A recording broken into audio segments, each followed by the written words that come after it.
Welcome back. చెన్నైలో వర్షాలు common గానే పడతాయి, కానీ ఎప్పుడు ఇంతలా కురవలేదు. అయినా అంత మాత్రానికి చెన్నై ఎందుకు ఇలా నీట మునిగిపోయింది?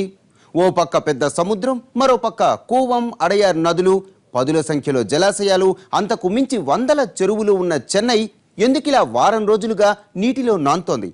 అసలు చెన్నైలో గడిచిన 100 ఏళ్లలో లేనంత వర్షం ఒక్కసారిగా ఎందుకు కురిసింది? మన ఒంట్లో ఉష్ణోగ్రత 1 డిగ్రీ దాటితే అల్లాడిపోతాం. వెంటనే ఓ టాబ్లెట్ వేసుకుని నిద్రపోతాం. మరి అదే ఉష్ణోగ్రత భూమికి 1 డిగ్రీ పెరిగితే ఏమవుతుందో తెలుసా? భూమికి జ్వరం వస్తే ఏం జరుగుతుందో తెలుసా? పచ్చని పుడమి తల్లి నిప్పుల కొలిమిలా మండిపోతుంది. ఉష్ణోగ్రత 1 డిగ్రీ పెరుగుతుంటే ధృవాల వద్ద మంచు కరిగి ఆ నీరు భూమిని ముంచెత్తుతుంది. గత 50 ఏళ్లుగా వెలువడ్డ ఉద్గారాలు భూతాపాన్ని 0.8 డిగ్రీలు పెంచేశాయి. ఉష్ణోగ్రత 0.5 డిగ్రీలు పెరిగితే 10% జీవజాతులు అంతరించిపోతాయి.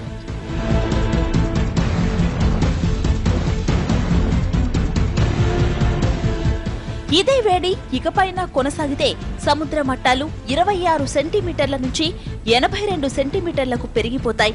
అప్పుడు తీర ప్రాంతాలతో సహా సముద్ర తీర నగరాలు నీట మునుగుతాయి. ప్రపంచంలో అన్ని పెద్ద నగరాలు సముద్ర తీరాన్నే ఉన్నాయి.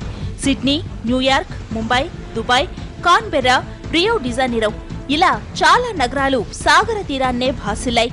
వీటన్నిటిలోనూ దాదాపు 60 కోట్ల మందికి పైగా నివాసముంటున్నారు.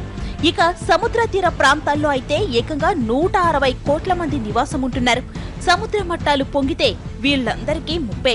ఈ గ్లోబల్ వార్మింగ్ అన్నది ఇప్పుడు ప్రపంచవ్యాప్తంగా ఈ గ్లోబల్ వార్నింగ్ లాగా అయ్యింది. దీనికి మానవ తప్పిదమే అని మనం ఖరాఖండిగా చెప్పొచ్చు. ఇది 200 సంవత్సరాల క్రితం మనకు పారిశ్రామిక విప్లవం అన్నది ఒకటి మొదలైంది.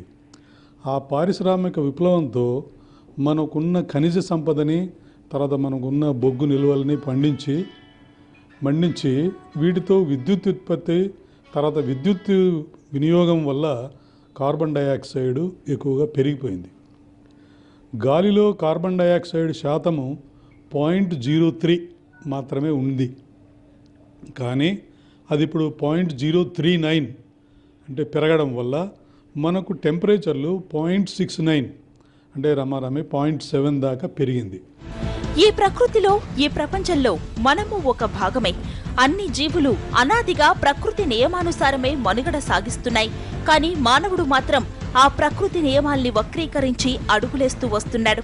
తన అత్యాశకు అభివృద్ధి అన్న ముసుగేశాడు. ఇప్పుడు ప్రపంచానికి ఉగ్రవాదం కన్నా, అంటువ్యాధుల కన్నా, ఆర్థిక సంక్షోభాల కన్నా గ్లోబల్ వార్మింగే పెను ప్రమాదంగా పరిణమిస్తోంది. ఉగ్రవాదం అది ఉన్న చోటే ప్రాణాంతకమవుతుంది. ఆర్థిక సంక్షోభాలు సమాజంలో ఓ వర్గాన్నే తీవ్రంగా ప్రభావితం చేస్తాయి. కానీ గ్లోబల్ వార్మింగ్ పంజా విసిరితే అంతా నాశనమైపోవాల్సిందే. దానికి ధనికులు, పేదలు అన్న తేడాలుండవు. ఇండియా, పాకిస్తాన్ అన్న సరిహద్దులుండవు. ఆసియా, అమెరికా అన్న భేదాలు ఉండవు. యావత్ ప్రపంచాన్ని ఒక్కసారి కబళించేస్తుంది. అది పంజా విసిరిన చోట సర్వనాశనమే సమాధానమవుతుంది. ఒకవేళ ఒళ్ళు విరుచుకుంటే ప్రళయమై ముంచెత్తుతుంది. ఈ 0.7 పెరిగినందువల్లనే ఇలాంటి ఉపద్రవాలు జరుగుతున్నాయంటే ముందుకి 2 డిగ్రీలు పెరిగితే ఏమవుతుంది అంటే ఇంకా నేను అవసరం లేదు. అంటే 3 రెట్లు దీనికంటే విపత్కర పరిస్థితులు ఎదురవుతున్నాయి. ఆల్రెడీ మంచు కరిగిపోతూ ఉంది, సముద్రాల మట్టాలు పెరిగిపోతున్నాయి. ఇది మామూలుగా జరుగుతున్నదే ఇది. ఆ తర్వాత మనకు సునామీలు, 2006లో సునామీ, ఆ తర్వాత ప్రపంచ దేశంలో ఎక్కడో ఒక చోట మనకు ఇలాంటి వరదలు, చైనాలో వరదలు, ఆ తర్వాత మనకు జపాన్లో వరదలు, మరి ఇండోనేషియాలో వరదలు, కాలిఫోర్నియాలో వరదలు, ఇలాంటి వరదలు మనం బీభత్సాలు వింటున్నాం. గ్లోబల్ వార్మింగ్ కి అందరూ బాధితులే. కానీ ఇక్కడే మనం గమనించాల్సిన మరో విషయం కూడా ఉంది. అదేంటంటే గ్లోబల్ వార్మింగ్ కి అందరూ బాధ్యులే. గడిచిన 30 ఏళ్లలో తన స్వార్థానికి మానవుడు నాశనం చేయని భూప్రాంతం లేదు. అభివృద్ధి, విస్తరణ ముసుగులో అడవుల్ని విచ్చలవిడిగా నాశనం చేసేశాం. గత 10,000 ఏళ్లలో భూమి మీద నాశనం చేసిన ప్రతి 100 ఎకరాల్లో 40 ఎకరాలు గడిచిన 50 ఏళ్లలో నాశనమైనవే. ఇప్పటికే భూమి మీద 45% అడవులు మాయమైపోయాయి. ఇవి భూమిని క్రమేపీ దారుణంగా వేడెక్కిస్తున్నాయి. దీని ప్రభావం జీవ సమతుల్యాన్ని దెబ్బతీస్తోంది.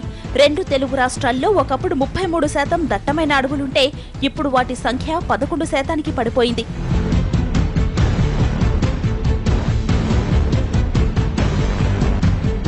పెరుగుతున్న పారిశ్రామికీకరణతో గత 5 శతాబ్దాల్లో 1000 జీవజాతులు నాశనమైపోయాయి. 2050 నాటికి పారిశ్రామికీకరణ 10,000 రెట్లు పెరుగుతుంది. అప్పుడు గ్లోబల్ వార్మింగ్ కూడా 2 డిగ్రీలు పెరుగుతుంది. అదే జరిగితే భూమి మీదున్న జీవరాశుల్లో 3వ వంతు ప్రమాదంలో పడినట్లే. అందులో మానవజాతి కూడా ఒకటి. అంటే మన పతనానికి మనమే బాటలు వేసుకుంటున్నామన్నమాట.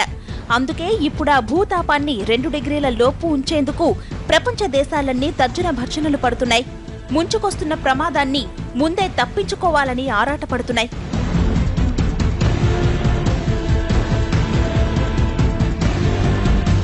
గ్లోబల్ వార్మింగ్ ను 2 డిగ్రీలు దాటకుండా చూడలేకపోతే భవిష్యత్తులో ప్రకృతి విపత్తులు తప్పవు. తాగునీరు దొరకదు. వర్షాలు సకాలంలో పడక పంటల ఉత్పత్తి ఆలస్యమైపోతుంది. పంటల ఉత్పత్తి అస్తవ్యస్తమైపోతుంది. ప్రకృతి వైపరీత్యాలు విపరీతంగా పెరిగిపోతాయి. కరువు కాటకాలు విలయతాండవమాడుతాయి. ఇప్పుడు అటు చెన్నైలో వరదలు, ఇటు తెలంగాణలో కరువు, శీతాకాలంలో మండిస్తున్న ఈ ఎండ, వర్షాకాలంలో చుక్క నీరు కూడా వర్షించని మేఘాలు, ఇవన్నీ ఆ వినాశనానికి ప్రత్యక్ష ఉదాహరణలు.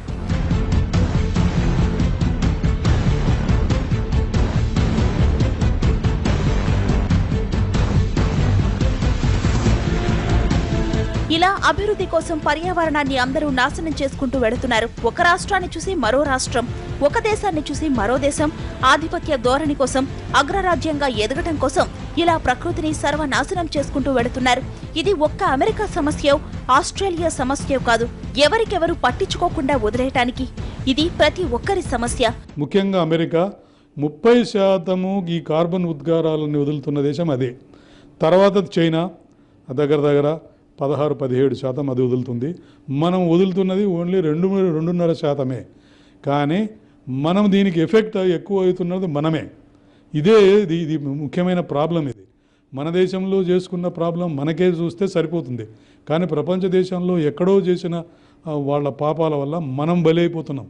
ముఖ్యంగా పేద దేశాలు, మనం అభివృద్ధి చెందుతున్న దేశమైన భారత్ లాంటి దేశాలు చాలా నష్టపోతాయి దీంట్లో.